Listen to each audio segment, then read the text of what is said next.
It's been 2 years since Samsung released the Galaxy S20 series, and this standard S20 model is maybe the least talked about version. But in this video, I want to explain why the S20 is actually one of the better phones to buy in 2022. So thanks to Vodafone for providing today's subject matter. Hey guys, I'm Ryan Thomas, and this is my review of the Galaxy S20 in 2022. Let's talk about pricing quickly. You can pick up one of these on the used market for around £250, and that's an awful lot of smartphone for your money. Let's rattle through some specs really quickly.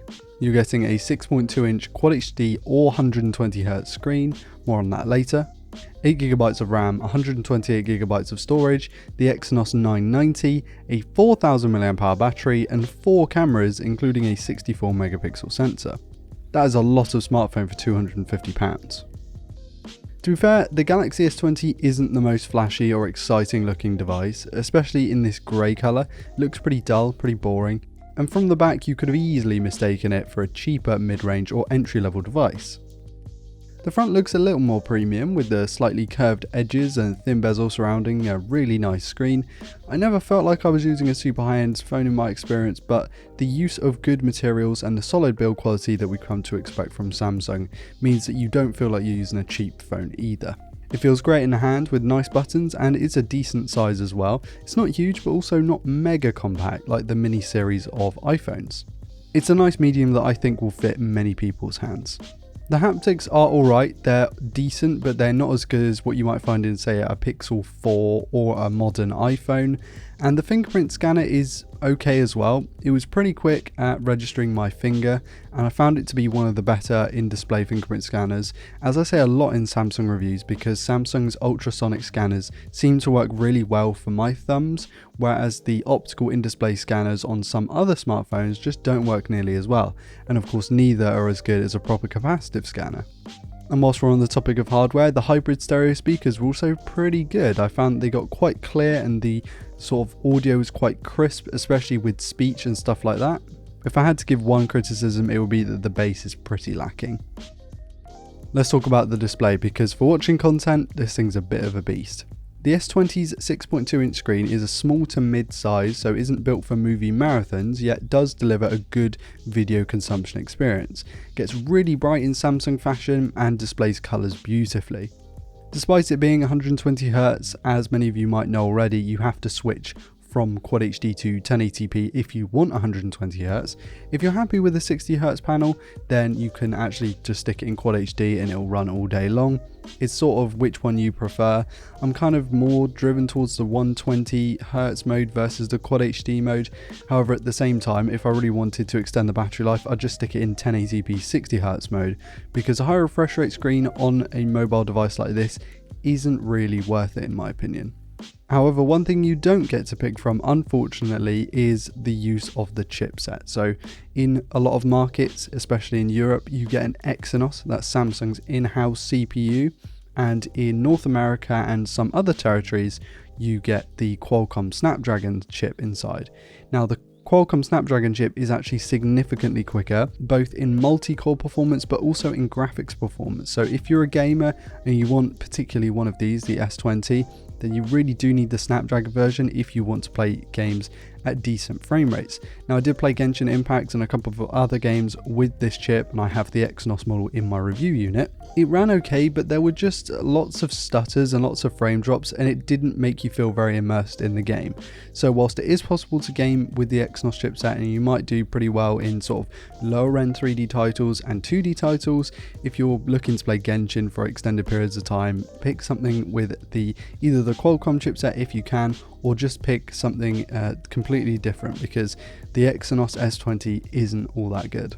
For everything else though, outside of games, the Exynos performed brilliantly and I can't fault it. I didn't get any sort of crashes or stutters or lag in any other sort of thing that I was doing, and I particularly stress tested this one by sort of switching between apps quickly just to be sure, because the Exynos chip is a bit slower, but no, I have to say it performed admirably. Let's talk battery life really quickly before we get on to charging. So battery life isn't amazing on this thing. There are ways to mitigate the battery life issues. Turn the display to 1080p 60Hz, which is what I did for a little bit of my time during this review period, and it actually works quite well. You do save quite a lot of battery life there.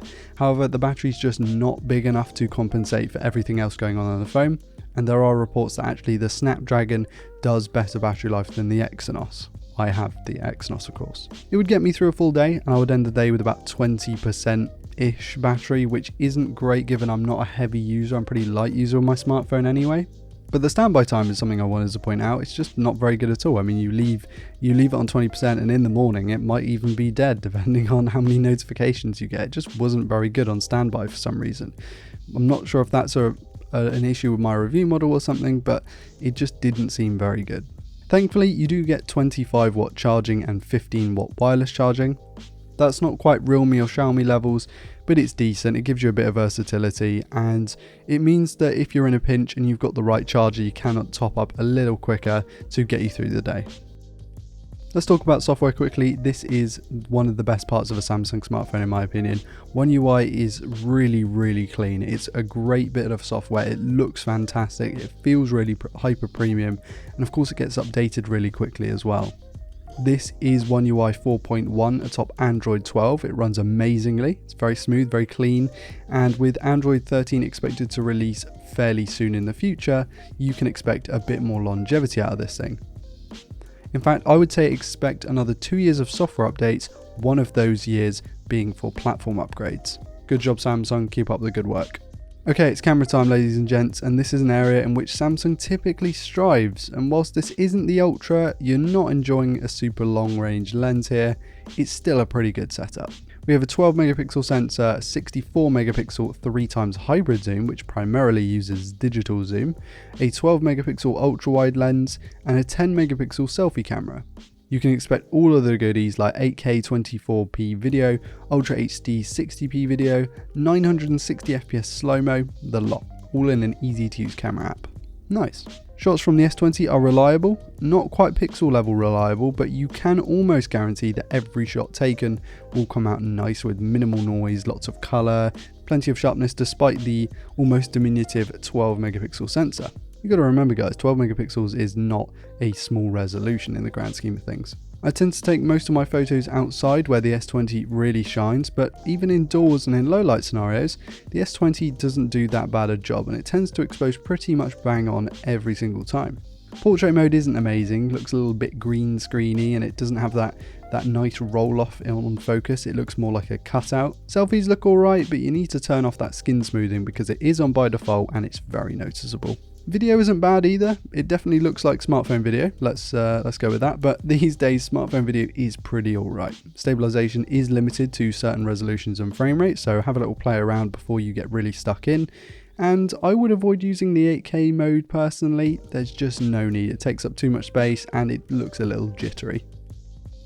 So for £250 on the used market, should you pick up the Galaxy S20? Well, I think you should definitely consider it. You know, in the European market, you do get that Exynos model. If you're not playing games loads and loads, then actually it's a really good pickup. You get plenty of good specs, a really nice screen, really solid cameras, decent battery life, ish, let's go with that. The software is fantastic as well, and you get all of that for £250 from a reputable brand. I don't think you can go wrong there.